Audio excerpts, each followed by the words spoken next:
Friends, welcome back to my channel. Dear friends, हम राजस्थान की geography में आज हम दो परियोजना के बारे में डिटेल से पढ़ने वाले हैं। एक है नर्मदा नहर परियोजना, एक सिद्धमुख नौहर परियोजना के बारे में पढ़ने वाले हैं। तो ज़्यादा समय खराब ना करते सीधे टॉपिक पे चलते हैं। देखिए, आज हम पढ़ने वाले हैं नर्मदा नहर परियोजना। ठीक है, देखिए फ्रेंड्स, इस परियोजना है ये 4 राज्यों की संयुक्त परियोजना है। कौन कौन से राज्यों की परियोजना है ये संयुक्त? एक राजस्थान की है, एक गुजरात की है, एक महाराष्ट्र, एक मध्य प्रदेश, यानी 4 राज्यों की ये संयुक्त परियोजना है। देखिए, इसकी स्थिति यानी कि इसकी लोकेशन की अगर बात करें तो देखिए फ्रेंड्स, लोकेशन इसका देखिएगा। इसकी लोकेशन है, देखिए लोकेशन, देखिए नर्मदा नहर अमरकंटक की पहाड़ियों से निकलती है। देखिए, अमरकंटक की जो पहाड़ी है ये छत्तीसगढ़ के अंदर है। ये तो ये नर्मदा नहर अमरकंटक की पहाड़ियों से निकलती है। अमरकंटक की पहाड़ियाँ मुख्यतः छत्तीसगढ़ राज्य में स्थित है। किस राज्य में? छत्तीसगढ़ राज्य में स्थित है।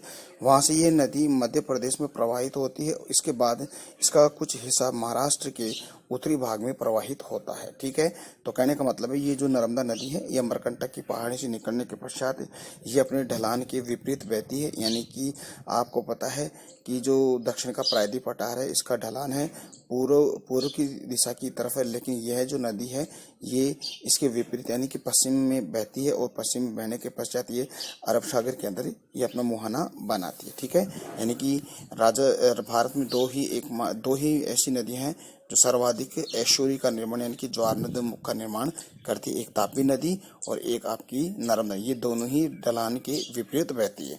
तो कहने का मतलब ये है डियर फ्रेंड्स कि ये मध्य प्रदेश के में प्रवाहित होती है, और इसके बाद इसका जो हिस्सा है महाराष्ट्र के उत्तरी भाग में प्रवाहित होती है। ठीक है, नर्मदा नदी।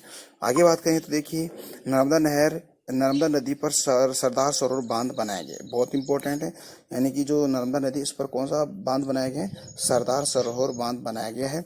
सरदार सरोवर बांध की स्थिति गुजरात राज्य के तापी जिले में स्थित है। देखिए, जो इस सरदार सरोवर की स्थिति अगर देखें, सरोवर बांध की, ये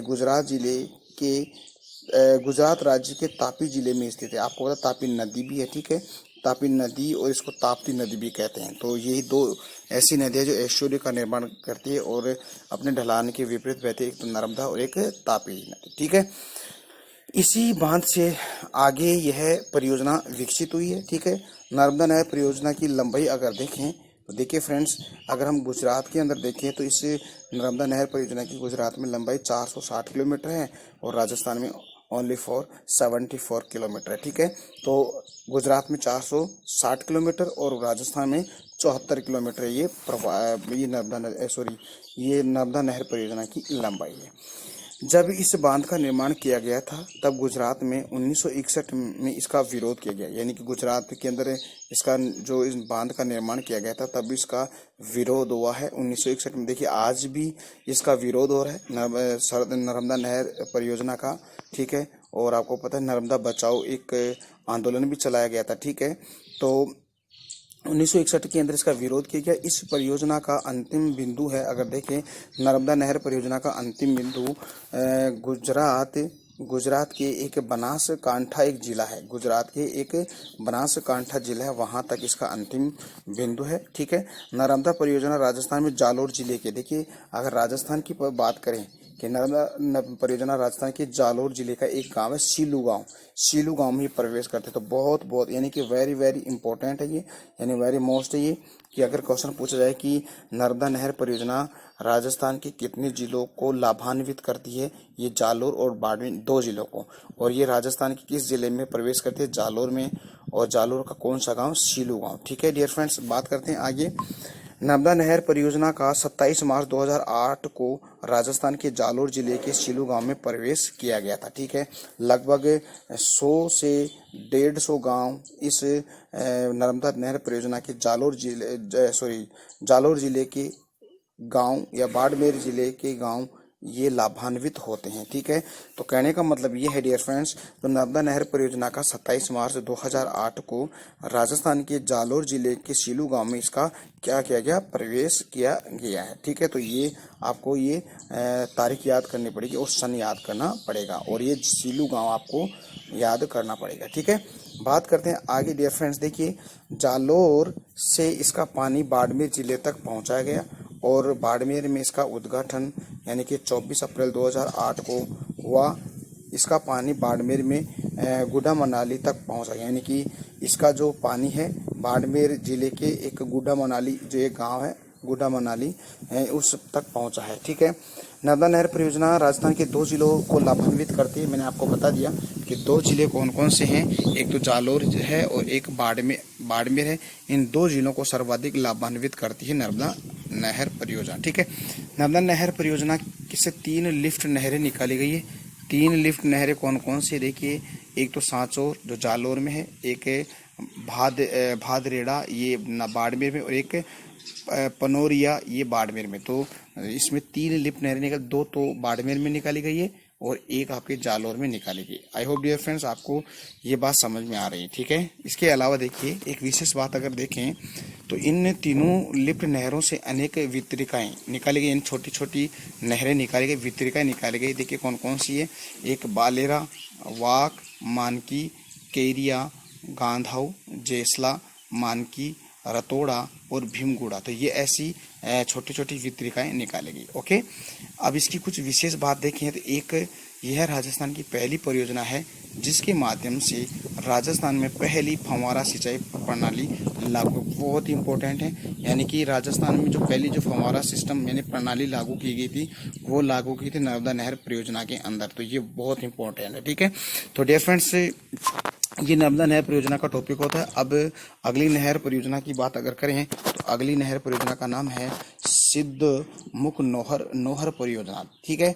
तो देखिए सबसे पहले इसका पर्पज यानी इसके उद्देश्य की अगर बात करें सिद्धमुख नोहर परियोजना की, यानी कि रावी व्यास जल का प्रयोग किस प्रकार से करते हैं, यानी कि ये रावी और व्यास जो नदी इसकी जल का प्रयोग किस आधार पर किस तरह से करते हैं, इसका ये उद्देश्य। देखिए 1982 में क्या होता है कि पंजाब, हरियाणा, राजस्थान में ये तीनों राज्यों की समझौता हुआ, यानी कि तीनों राज्यों के मध्य एक समझौता होता है, यानी कि पंजाब, हरियाणा और राजस्थान तीनों राज्यों में समझौता होता है। इसमें तीनों राज्यों का हिस्सा निश्चित किया गया, यानी कि इसके पानी का हिस्सा निश्चित किया गया, यानी पंजाब, हरियाणा और राजस्थान। इसीलिए कहा गया है सिद्धमुख नोहर परियोजना किस किस राज्य की संयुक्त परियोजना है। तो आपको बताना है 3 ऐसे राज्य हैं जो इसके संयुक्त परियोजना है, पंजाब, हरियाणा और राजस्थान की। ठीक है। बात करते हैं आगे फ्रेंड्स। इसी के पश्चात पंजाब राज्य में तनाव उत्पन्न होता है, यानी कि इसमें तनाव उत्पन्न होता है। इसके पश्चात देखिए और क्या होता है, यानी कि राजीव गांधी ने 1985 में हरचरण सिंह लोगेवाला यानी कि हरचरण सिंह लोगेवाला के साथ एक समझौता किया जिसे हम राजीव लोगेवाला समझौता कहते हैं। ठीक है। एक समझौता होता है 1985 में, एक व्यक्ति का नाम है हरचरण सिंह लोगेवाला और एक है जो राजीव गांधी, इसके मध्य इस समझौते का नाम क्या किया गया, हरचरण सिंह या राजीव लोगेवाला समझौता कहते हैं। अब देखिए इसमें क्या क्या बात होती है। राजीव लोगेवाला समझौते के एक भाग को बनाने के लिए एक समझौता किया जिसे इराड़ी आयोग 1986 कहते हैं। ठीक है। इराड़ी आयोग 1986। ठीक है। इस आयोग ने पंजाब, हरियाणा, राजस्थान की सिद्धमुख नोहर परियोजना को जल का आवंटन किया गया, यानी कि इस इराड़ी आयोग 1986 के माध्यम से यानी कि पंजाब को कितना पानी मिलेगा, हरियाणा को कितना पानी मिलेगा और राजस्थान को कितना पानी मिलेगा सिद्धमुख नहर परियोजना से, इसका आवंटन इस आयोग के द्वारा किया गया। देखिए फ्रेंड्स एक नोहर और सिद्धमुख, देखिए नोहर क्या है, नोहर हनुमानगढ़ की एक तहसील है और सिद्धमुख है चूरू के अंदर। ठीक है। तो इससे ये नोहर सिद्धमुख नहर परियोजना कहलाई। ठीक है। इसका मतलब ये होगा कि राजस्थान के लाभान्वित हनुमानगढ़ और चूरू। ठीक है। चूरू जिला। आगे बात करते हैं। इस फीडर का उद्घाटन 5/10/1989 को राजीव गांधी द्वारा हनुमानगढ़ जिले के भिरानी गांव में इसका क्या किया गया, उद्घाटन किया गया। तो डियर फ्रेंड्स ये आपको ध्यान रखना है, यानी इस फीडर का जो उद्घाटन है 5/10/1989, आपको 1989 याद रखना है, राजीव गांधी के द्वारा, यानी कि राजीव गांधी हमारे प्रधानमंत्री थे उस वक्त, उनके द्वारा हनुमानगढ़ जिले में भिरानी गांव में इसका उद्घाटन किया जाता है। तो डियर फ्रेंड्स, अब देखिए इसमें आर्थिक सहायता की अगर बात करें तो इस सिद्धमुख नहर परियोजना के लिए आर्थिक सहायता किसके द्वारा की गई है? यूरोपियन आर्थिक समुदाय के द्वारा, यानी यूरोपियन आर्थिक संघ एक है, इन देशों के द्वारा इसका क्या है, इसकी आर्थिक सहायता करते हैं। तो फ्रेंड्स आगे बात करें, इसके बाद देखिए सिद्धमुख नहर परियोजना का परिवर्तित नाम, आज वर्तमान में अगर देखें तो सिद्धमुख नहर परियोजना का नाम चेंज हुआ है और उसका नाम किया गया है राजीव गांधी सिद्धमुख परियोजना कहा गया है। ठीक है, ये नाम इसका चेंज कर दिया। अब देखिए फ्रेंड्स, इसके लाभान्वित जिले मैंने आपको बता दिए कि सिद्धमुख नहर परियोजना है। सिद्धमुख नहर तहसील है और सिद्धमुख एक गांव है। तो ये हनुमानगढ़ और चूरू जिले के अंदर, इसीलिए सिद्धमुख नहर परियोजना इसका नाम दिया गया है। तो कहने का मतलब है हनुमानगढ़ और चूरू जिले इसमें सर्वाधिक लाभान्वित होते हैं। चूरू जिले की अगर बात करें तो चूरू जिले के अंदर रामलाना एक स्थान है और एक सिद्धमुख है, वो सर्वाधिक से लाभान्वित होता है।